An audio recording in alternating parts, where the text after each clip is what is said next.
हमारे सामने आज संसाधन और विकास पर कुछ दिलचस्प दस्तावेज हैं। और इन सबको पढ़ने के बाद मेरे दिमाग में एक ही सवाल घूम रहा है, क्या संसाधन यानी रिसोर्सेज वाकई प्रकृति का मुफ्त तोहफा है? हाँ, जैसा हम बचपन से सुनते आए हैं। बिल्कुल। या फिर कहानी कुछ और ही है। ये बहुत अच्छा सवाल है, क्योंकि इन दस्तावेजों का सार यही है कि ये मुफ्त तोहफे वाली जो सोच है ना, शायद सारी समस्याओं की जड़ वही है। अच्छा। आज की हमारी चर्चा का मकसद इसी जटिल रिश्ते को समझना है, प्रकृति, टेक्नोलॉजी और हमारे बनाए हुए जो सिस्टम्स हैं उनके बीच। और जिसके केंद्र में हम इंसान हैं। बिल्कुल। असल में सवाल ये नहीं है कि संसाधन क्या है, बल्कि ये है कि कोई चीज संसाधन बनती कैसे है। तो चलिए इसी गुत्थी को सुलझाते हैं। सबसे पहली और चौंकाने वाली बात जो इन स्रोतों से निकल कर आती है वो संसाधन की परिभाषा ही है। हाँ। हम तो यही सोचते हैं कि कोयला या लोहा जमीन के नीचे पड़ा है तो वो संसाधन है, पर ऐसा है नहीं। बिल्कुल नहीं। परिभाषा कहती है कि हमारे पर्यावरण की कोई भी चीज जो हमारी जरूरत पूरी कर सके वो संसाधन है, लेकिन इसमें 3 शर्तें हैं। 3 शर्तें कौन सी? पहली, उसे निकालने की टेक्नोलॉजी हमारे पास हो। दूसरी, उसे निकालना आर्थिक रूप से फायदेमंद हो, मतलब इकोनॉमिकली वायबल हो। और तीसरी? और तीसरी ये कि समाज उसे स्वीकार करे, कल्चरली एक्सेप्टेबल हो। इन तीनों में से एक भी शर्त पूरी ना हो तो वो चीज बस एक पत्थर या मिट्टी का ढेर है, संसाधन नहीं। ये तो सोचने का पूरा तरीका ही बदल देता है ना? मतलब संसाधन कोई पैसिव चीज नहीं है जिसे हम ढूंढते हैं, बल्कि ये एक एक्टिव प्रोसेस है। हाँ, एक प्रक्रिया जिसे हम इंसान अपनी तकनीक और जरूरतों से अंजाम देते हैं। इसका मतलब तो ये भी हुआ कि जो आज संसाधन नहीं है वो कल बन सकता है। एकदम सही। यही इसका सबसे दिलचस्प पहलू है। सोचिए, सदियों तक यूरेनियम सिर्फ एक बेकार पत्थर था। जब हमने न्यूक्लियर टेक्नोलॉजी विकसित की, तब जाकर वो दुनिया के सबसे शक्तिशाली ऊर्जा संसाधनों में से एक बना। तो संसाधन पाए नहीं जाते, बनाए जाते हैं। प्रकृति में चीजें होती हैं, इंसान अपनी बुद्धि और तकनीक से उन्हें संसाधन में तब्दील करता है। और इसी तब्दीली को समझने के लिए इन दस्तावेजों में संसाधनों को अलग-अलग श्रेणियों में बांटा गया है।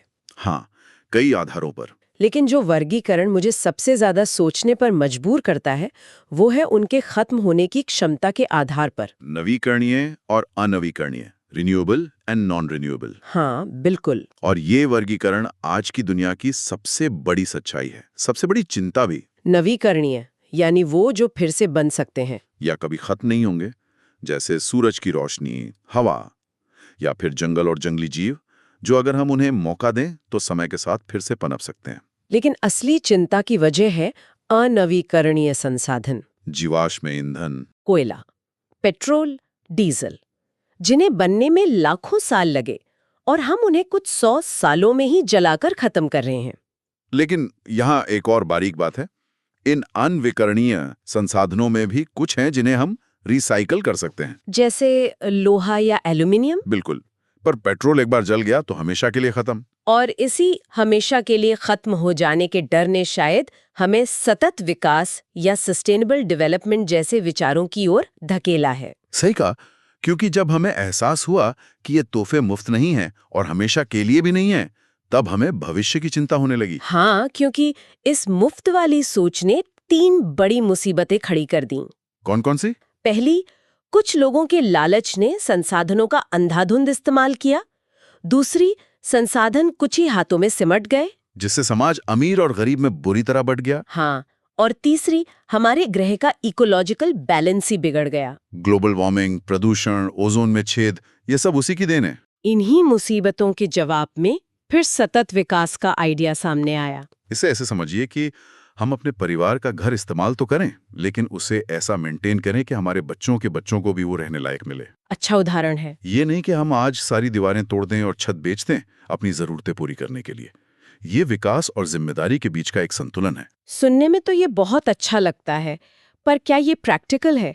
जब एक देश को गरीबी से लड़ना हो तो क्या वो पर्यावरण की चिंता करने का जोखिम उठा सकता है? ये एक बहुत जरूरी बहस है। अक्सर तो विकास और पर्यावरण को एक दूसरे का दुश्मन माना जाता है। माना जाता था, लेकिन 1992 में ब्राजील के रियो डी जेनेरो में जो पृथ्वी शिखर सम्मेलन हुआ था, वहां दुनिया भर के देश इसी नतीजे पर पहुंचे कि ये दुश्मन नहीं है। दुश्मन नहीं है, बल्कि एक ही सिक्के के 2 पहलू हैं। वहां एजेंडा 21 नाम का एक दस्तावेज अपनाया गया, जिसका लक्ष्य था कि 21वीं सदी में विकास ऐसा हो जो गरीबी और बीमारी भी मिटाए और पर्यावरण को भी बचाए। तो ये एक तरह का ग्लोबल वेकअप कॉल था। बिल्कुल।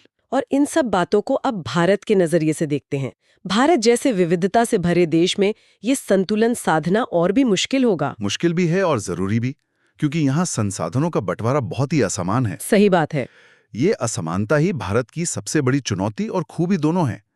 एक तरफ झारखंड, छत्तीसगढ़ और मध्य प्रदेश जैसे राज्य हैं, जहाँ खनिज और कोयले का भंडार है। हाँ, और दूसरी तरफ अरुणाचल प्रदेश है, जहाँ पानी की कोई कमी नहीं पर उसे इस्तेमाल करने का इंफ्रास्ट्रक्चर नहीं है। और राजस्थान का उदाहरण देखिए, वहाँ सौर और पवन ऊर्जा की अपार संभावनाएं हैं, लेकिन पानी की एक एक बूंद कीमती है। या फिर लद्दाख, जो सांस्कृतिक रूप से इतना समृद्ध है, पर वहाँ पानी और जरूरी खनिजों की भारी कमी है। कमजोर करती है ना? अगर ये तोहफा होता तो सबको बराबर मिलता। सही पकड़ा। इससे ये भी साबित होता है कि सिर्फ संसाधन होना ही काफी नहीं है। आपके पास उसे इस्तेमाल करने की सही टेक्नोलॉजी और सही संस्थाएं होनी चाहिए। हमारे अपने इतिहास में इसका सबसे बड़ा सबूत है। कैसे? भारत संसाधनों से हमेशा अमीर था, लेकिन अंग्रेजों ने बेहतर टेक्नोलॉजी के दम पर हमारे ही संसाधनों का शोषण करके हम पर राज किया। मतलब विकास के लिए संसाधन, टेक्नोलॉजी और मानव संसाधन की गुणवत्ता तीनों का होना जरूरी है। बिल्कुल।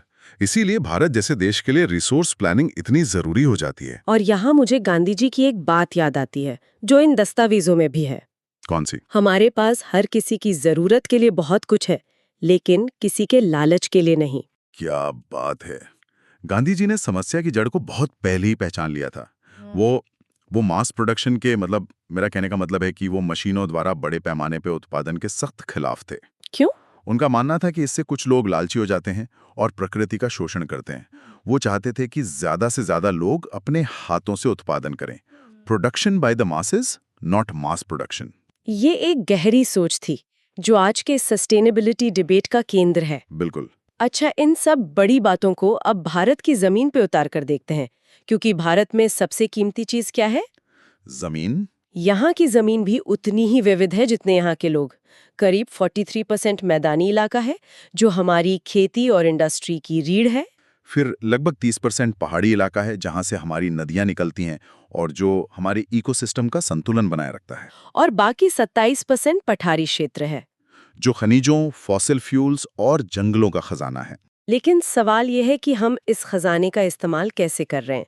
और यहीं भूमि क्षरण या लैंड डिग्रेडेशन की गंभीर समस्या सामने आती है। और इसके कारण भी हर जगह अलग-अलग हैं। एक बात जो मुझे बहुत उल्टी लगी, वो ये है कि पंजाब, हरियाणा और पश्चिमी उत्तर प्रदेश में जहां हरित क्रांति हुई, वहां भूमि क्षरण का सबसे बड़ा कारण है बहुत ज्यादा सिंचाई। हाँ, ओवर इरिगेशन। हम तो हमेशा सुनते आए हैं कि सिंचाई अच्छी चीज है। ये कैसे हो सकता है? ये वाकई काउंटर इंट्यूटिव लगता है। होता यह है कि जब आप जरूरत से ज्यादा पानी जमीन में डालते हैं तो पानी भाप बनकर उड़ जाता है, लेकिन अपने पीछे कुछ छोड़ जाता है। हाँ, नमक और क्षार। धीरे धीरे जमीन की ऊपरी परत में नमक इतना बढ़ जाता है कि वो बंजर हो जाती है। इसे वाटर लॉगिंग और साइलेनाइजेशन कहते हैं। तो ये हरित क्रांति का एक अनचाहा साइड इफेक्ट है। एक तरह से, हाँ। अच्छी चीज की अति भी बुरी होती है। वहीं गुजरात, राजस्थान और मध्य प्रदेश में ओवरग्रेजिंग यानी ज्यादा चराई एक बड़ी समस्या है। और झारखंड, छत्तीसगढ़ जैसे राज्यों में वहां खनन ने जमीन पर गहरे घाव छोड़ दिए हैं, जिन्हें भरा नहीं गया है। और जमीन की सेहत सीधे जुड़ी है मिट्टी की सेहत से। बिल्कुल। मिट्टी कोई बेजान चीज नहीं है, ये एक जीवित सिस्टम है। कुछ सेंटीमीटर मिट्टी बनने में लाखों साल लग जाते हैं। भारत की कहानी तो इसकी मिट्टियों में ही लिखी है। एक तरफ उत्तर की जलोढ़ मिट्टी है, जो हर साल नई होकर हमें खिलाती है, और दूसरी तरफ दक्कन की लाखों साल पुरानी काली मिट्टी। इन दोनों में क्या बुनियादी फर्क है, ये जानना दिलचस्प होगा। बहुत बड़ा फर्क है। उत्तर के मैदानों की जलोढ़ मिट्टी, जिसे एल्यूवियल सॉइल कहते हैं, वो नई है। नई कैसे? इसे गंगा, सिंधु और ब्रह्मपुत्र जैसी नदियां पहाड़ों से हर साल बहाकर लाती हैं और बिछा देती हैं। ये बहुत उपजाऊ होती है।